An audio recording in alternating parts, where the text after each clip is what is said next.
Bienvenidos a un episodio más de Bienestar Emocional en Minutos. El día de hoy tenemos un tema, la verdad, buenísimo, que es el triángulo dramático. Y hoy tengo a una persona muy especial conmigo, que no solo es mi colega, es una gran amiga, la psicóloga Catherine Zapata.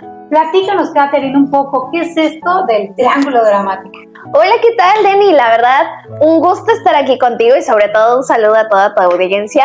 Bueno, pues, ¿qué es esto? Este es un tema muy controversial, Denny, déjame decirte, porque el triángulo dramático es como si fuera un modelo de interacción con los demás y sobre todo, no solo de interacción con otros, sino también un modelo que hay en mí, que yo creo que las cosas funcionan de cierta manera, en donde existen tres personas muy importantes aquí: la víctima, el salvador y el perpetuador. Y necesitamos cada uno de estos papeles y la manera triangular de vincularse para poder decir que estamos hablando de este triángulo, que de hecho es muy curioso porque este triángulo se forma no solamente nosotros porque lo vayamos aprendiendo.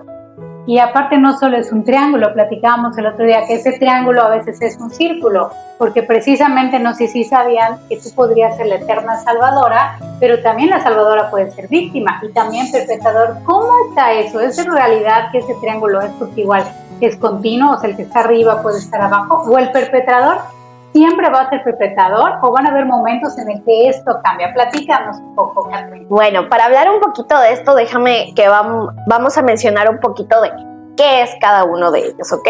Estamos hablando que para que sea un triángulo tiene tres puntos importantes, ¿ok? Uno donde se encuentra la víctima, ¿ok? ¿Quién va a ser la víctima?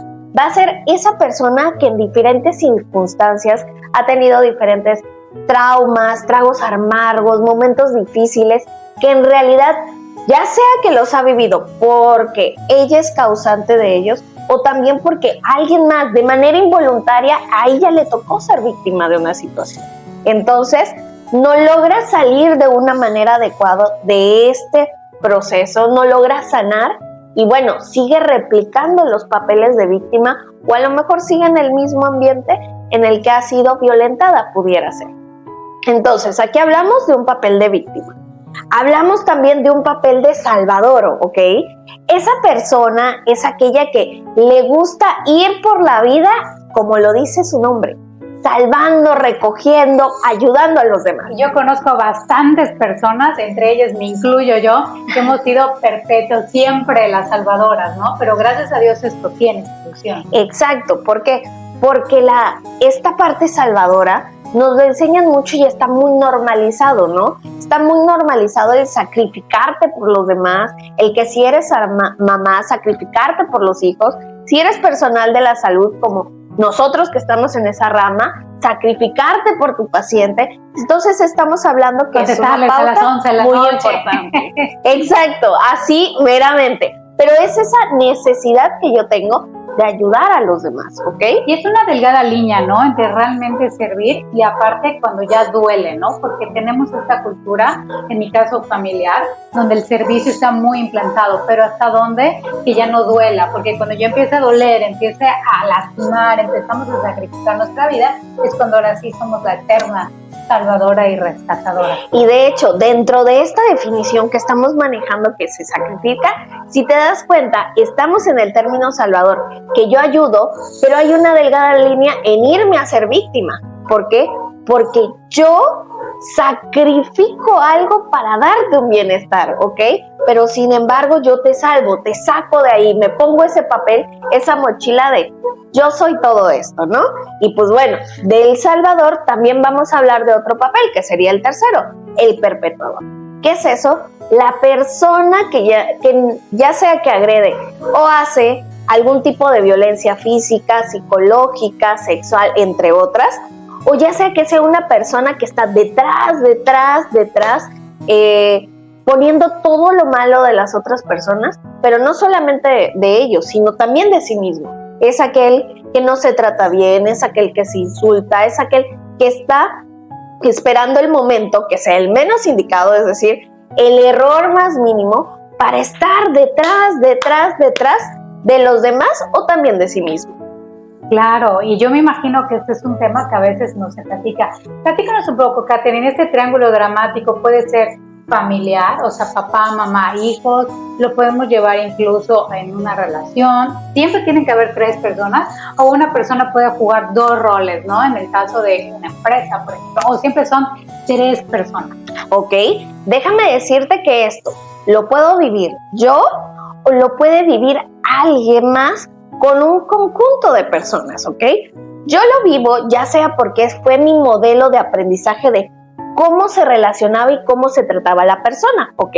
Es decir, si yo fui víctima de muchas situaciones y lo único que yo conozco es mi mamá fue víctima, mi abuela fue víctima, mi papá fue víctima, estamos en un ambiente en donde todos hemos sido presa de alguna situación, bueno, es lo que yo conozco y empiezo a desarrollar características que me convierten en víctima.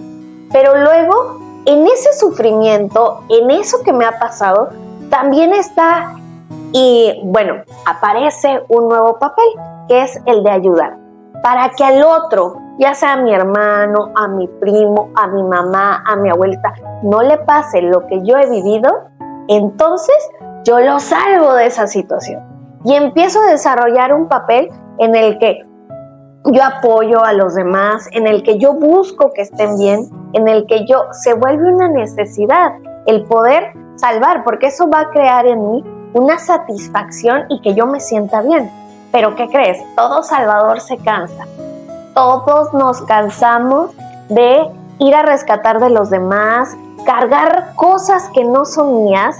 Nos cansamos inmediatamente y algo sorprendente es que siendo salvadores, tan buena imagen que tenemos, caemos en la perpetuación. Es decir, yo me vuelvo en esa persona que va y empieza a machacarme por dentro cuando tengo un error.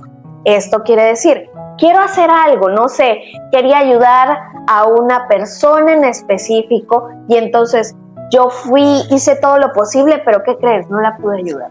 No buscaba la manera idónea de poder expresar cómo me sentía, porque según lo que yo tenía introyectado, lo que había aprendido en casa era ser una mujer fuerte, ¿ok? Y ser una mujer fuerte es aquella que no muestra emociones. Para mí era eso, no muestra emociones, nada la hace vencerse y está como que en su papel, incluso hasta te lo platico y cambio la postura, porque está en un papel como un escudo, ¿no? Es una mujer fuerte. Entonces eso me hizo vivir por mucho tiempo en una parte en donde yo tenía algo dentro, ¿ok? Viví ese papel de víctima y no solamente lo viví en algún momento, sino yo buscaba situaciones en donde yo me convirtiera en víctima, ¿ok? Buscaba personas que fueran mis perpetuadores. ¿Por qué? Para no dejar ese papel que también traía un beneficio. Porque esto es algo controversial, pero hay que saber que a veces las víctimas pueden ser muy poderosas, ¿ok? Que bueno, no voy a entrar a detalle porque más adelante hablaremos del papel víctima, ¿no? Exactamente, vamos a hablar sobre la víctima, vamos a hablar sobre la parentalización y sobre muchísimos temas muy interesantes bajo la mirada sistémica. Y una pregunta más, estas personas que me consideraba, ya no tanto, esta salvadora perpetua, cuando esta persona se cansa, ¿qué sucede con su cuerpo, con las emociones? ¿Tiende a enfermarse? ¿Tiende a deprimirse? Tú con tu experiencia, esa salvadora eterna, la que viene a ayudar, y como yo siempre ponía mi ejemplo, me pongo como tapete y que me pisen, no importa, pero casi. ¿Qué pasa con estas personas? Bueno, déjame decirte que con la experiencia que he tenido con algunos clientes, sí he visto que las personas que son salvadoras llegan a terapia porque están en un punto donde ya no pueden serlo. Pero como ya no quieren serlo, porque ojo, es muy diferente decir no puedo a no quiero, como ya no pueden serlo porque es demasiada la carga que traen en los hombros, se empiezan a sentir muy mal, empiezan a sentir culpa, se vuelven sus propios perpetuadores. ¿Por qué? Porque ¿cómo es posible que yo ya no pueda estar para los demás? Pero algo hay que tener claro, importantísimo. Si tú en este momento no te encuentras bien, no vas a poder salvar a nadie. Esto es como en el avión, como cuando viajamos en el avión, con las famosas mascarillas. ¿Qué te dice el del avión? Primero tú ti solo. Exacto, primero tú, porque si yo no me encuentro en un estado anímico, en un estado físico adecuado, yo no voy a poder ir a rescatar el otro. Entonces, siempre hay que tener esta pauta de que el Salvador se cansa cuando se da cuenta que todos los demás están primero antes que él. Claro, y la verdad duele mucho aceptar que precisamente uno, ¿no? Porque hay esa delgada línea entre el egoísmo y entre que realmente, ¿no? Y lamentablemente esto viene desde nuestra educación, sin decir de qué punto religiosa, donde que es malo, eres egoísta si piensas en ti, pero llega un momento, yo recuerdo mucho en mi época cuando estaba muy enferma antes de ser terapeuta, que yo decía que regalaba mis velas, o sea, que yo agarraba y le estaba compartiendo a todo el mundo mi fuerza, mi energía, y llegó un momento que me quedé sin luz, me estaba muriendo porque ya no podía más, y a pesar de que me estaba muriendo, tenía esa necesidad inconsciente de estar ayudando. ¿Por qué? Porque pues obviamente todo el reseteo mental. Catherine, para cerrar este capítulo, obviamente que es extenso, y vamos, pero ¿qué consejo le podríamos dar a estas personas, al público maravilloso que está viendo este video? Ok, me estoy dando cuenta que estoy en este triángulo dramático, obviamente tiene solución como todo en esta vida, pero ¿qué consejo le pudieras dar tú como psicoterapeuta, como psicóloga, a las personas que están viendo este video y que se acaban de cachar que están en esta carrera de la rata, en este triángulo dramático? Ok, muy importante tener en cuenta, el triángulo dramático lo empiezo a vivir yo desde mi experiencia, desde mi relación, y lo voy creando. 2, si yo crezco y me vuelvo en un adulto, es muy seguro que yo replique ahora lo que hice conmigo y busque a alguien, a una persona, a una pareja que me ayude a seguir replicando podríamos llamarle patrón de conducta. ¿Por qué? Porque es lo único que yo conozco. No conozco algo sano para relacionarme con los demás y me relaciono a través de este triángulo. Entonces, busco a un perpetuador que me haga ser la eterna víctima y, ojo, también voy buscando personas que me vayan salvando de las situaciones, pero sigo buscando perpetuadores ahí. Entonces, hay que echarle mucho ojo, porque recordemos que no solamente existen agresiones físicas, sino también existen otro tipo de agresiones. Entonces, no esperemos a llegar a lo que se puede ver, porque recuerden, muchas veces las palabras no se ven, pero están aquí guardadas, ¿ok? Esa es una. Otra, si me cacho en alguno de estos lados, no está mal pedir ayuda, ¿ok? Puedo pedir ayuda al vecino, puedo pedir ayuda al del frente, y también hay que recordar que ya existen muchas maneras de tomar atención en mi salud mental, muchos lugares de atención gratuita, muchos lugares de atención privada que yo puedo ir de manera confiable. Y hoy más que nunca hay tantos institutos para el hombre, para la mujer, ya no solo para las mujeres, hay un alto índice igual de la violencia de la mujer ya contra el hombre que nos está dejando. Entonces hoy sí que más que nunca hay muchísima información ya en internet. Hoy sí, como siempre les digo, el que quiere estar bien, hay solución. Exacto, y sobre todo que ojo, también aquí en la ideología, todo esto, que este es el tema próximo, Denise, que vamos a estar hablando acerca de la victimez. Bueno, ahí también hay una carga social que a veces no me deja salir de este triángulo.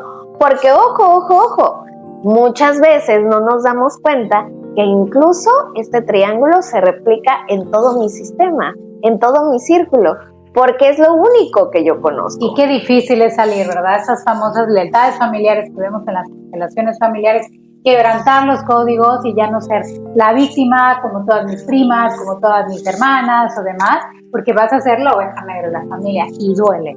Y primero, antes que nada, si ya te reconociste y te viste, ese es el primer paso de sanación, de la famosa toma de conciencia, de saber que hay algo que no está correcto, porque a veces fue lo que aprendimos, entonces pensamos y normalizamos la violencia y normalizamos igual estos perpetradores y sentimos que es lo único que va a haber en la vida.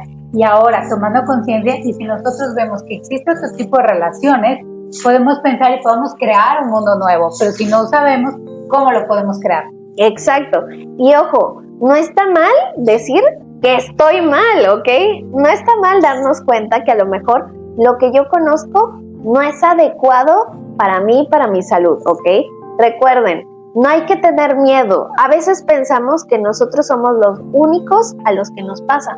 pero si nos damos cuenta y empezamos a abrir la voz, empezamos a hablar, vamos a encontrar a más personas en esto, ¿ok? Yo también pasé por eso, yo viví en el triángulo dramático, yo tuve que llevar un proceso psicológico para poder salir de él, pero nunca es imposible salir. Entonces, sí tener en cuenta que hay personas interesadas en la salud mental y que nos pueden orientar para poder salir de él. Sí, muchísimas gracias, Katherine. Si quieres la información de Katherine, aquí abajo en la descripción va a venir mi gran amiga y psicóloga y psicoterapeuta Katherine Zapata. Muchísimas gracias por tu tiempo, Katherine. Claro que sí. Muchas gracias, Denise, por invitarnos y muchas gracias a todos los que nos están viendo. Hasta luego. Buen día. Bye.